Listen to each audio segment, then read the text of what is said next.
Ny fitantanana tanà dra manana ndraiky sy amin'ny fitezahany olo-pirenena.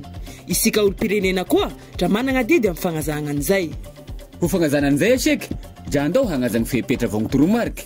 Ny sisin-dala dra natoka ho an'ny mpandeha tomboka fa sy natao ho an'ny bajaj, moto, tôbily na ny mpivarotsy. Ny sena natao ho an'ny mpivarotsy fa sy natao ho an'ny fanakanan-dala. Ny dabapako dra natao ho an'ny fako fa sy ho an'ny sisin-dala vao gn'arabe. Dra tokony haria magnodidina amin'ny 5 folakandro hatra amin'ny 1 aligny fako sy atao aloha na atao afaran'izay lera zay. Dra tokony ho fantasikany avao koa seky ny lalàna mifegny fifamoivoiza, indrindra fa isika mpampiasa ny raha misy laroa, bisikileta, bajaj, moto, vongotôbily. Ny fahadiovan'ny tanà dra miainga aminao, azao ny lalàna, azao ny tanà, azao ny fiarahamonina misy anao.